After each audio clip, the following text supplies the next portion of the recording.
watching Fox 13's Live at 11. The Utah and U.S. Geological Surveys discovered an unknown historic earthquake on the Wasatch Fault. In a new report, they say the most recent big quake in Utah was 500 years ago. 2 years ago, researchers dug a trench across the Wasatch Fault in North Ogden. They found earthquakes struck there with powerful force, magnitude 6.5 or maybe up to 7. The last big one struck 500 years ago, and it split the earth open 10 feet. Researchers say major earthquakes hit the Weber segment on average about every 1,500 years. But for example, at the site we also found that the most recent 2 earthquakes occurred about 500 years apart, so there's certainly some variability there. Geologists say the most important thing is it shows the fault is active and capable of producing large earthquakes. We just don't know when, but would you be ready if an earthquake did hit? Yeah, vendors from across the country are actually showing off the best in emergency supplies and equipment today. Fox 13's Big Buddha has more. All right, guys, so I teased it a little bit. You know, I use that phrase from MTV, you think you know, you have no idea. I'm talking about emergency preparedness. So we're here at the Emergency Preparedness Open House up at the VA Hospital. We're actually in building number 8. And Jim here is going to actually tell us and, just give us an overview of what is going on. What is this all about? This is about keeping yourself prepared for any kind of an emergency that would come up, whether it's a loss of water in your home or a loss of water here at my hospital. Things to be prepared with, the latest equipment that's available, different things for food storage, different things for safety and awareness, and how to survive for 72 to 30 or to 96 hours until you can get help from the local people.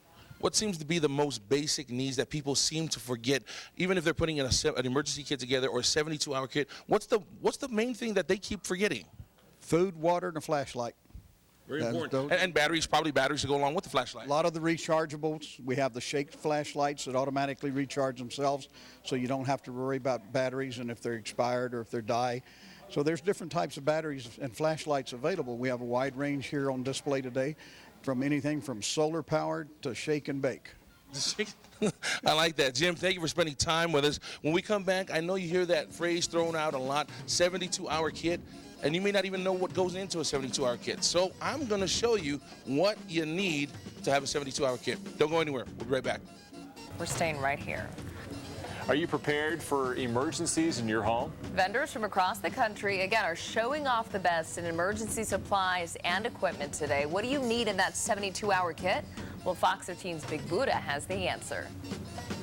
Hey guys, we're back, and you've heard that phrase thrown around a lot, 72-hour kits. What actually goes into it? Well, before we get into that, Jim's going to show us. We got to ask about some information. So, Jim, I got to find out, is this event open to the public? Is it free? Give me the information. It's open to the public, and it's absolutely free.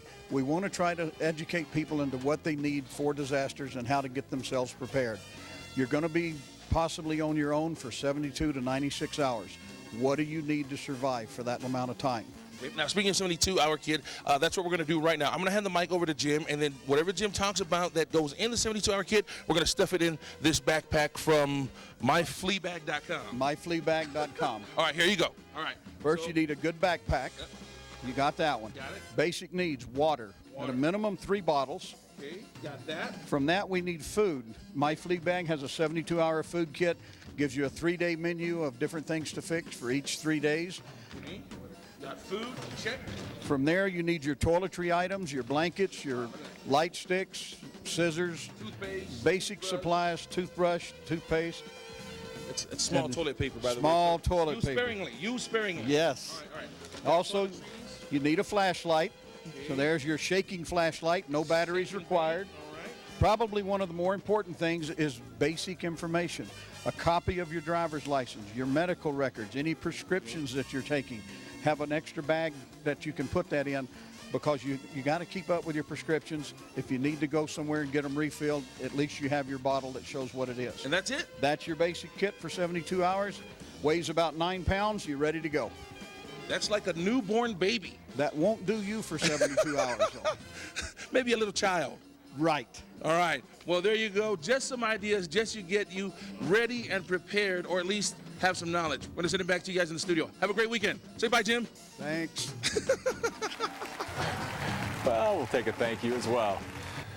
Will you be prepared when disaster strikes, whatever that disaster might be? Vendors from across the country are showing off the best in emergency supplies today, and Fox 13's Big Buddha has more. Hey, we're back. I know it's just a little over lunchtime. You're probably enjoying your lunch, and that's okay. We just want to give you some information. When you think about emergency preparedness, usually think about stuff you're going to be doing at home, but you got to be safe at work too. So we're hanging out here with Brad. Brad, good morning. Thank you. Actually, good afternoon. Yes, sir. Thank you. So tell me some of the things that you have to try to keep employees safe at the workplace. We have eye protection, safety glasses. We have first aid kits. There's some gloves right here. We have several different types, one for the winter, one to keep people from getting cut, minor cuts. We also have what we call yak tracks.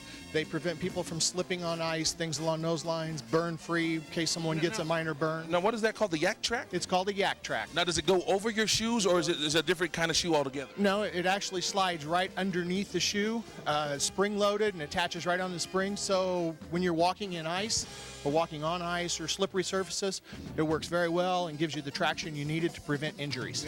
Now, when I'm out and about and I visit different companies, I'm seeing a lot more of these red bags. What are these bags? These are emergency first aid kits based on the individual, based on the size of the company that someone might need or someone needs.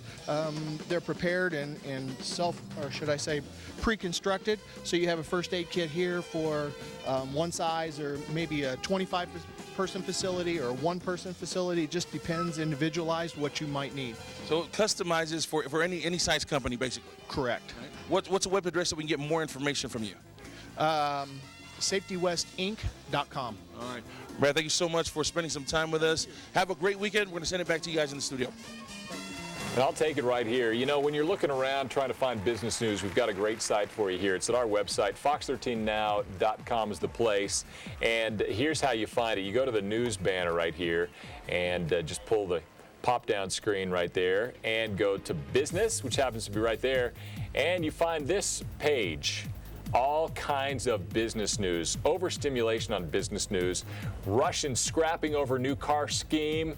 There's a new car coming out of Russia, so kind of trippy there. And all kinds of news going on. You can see it's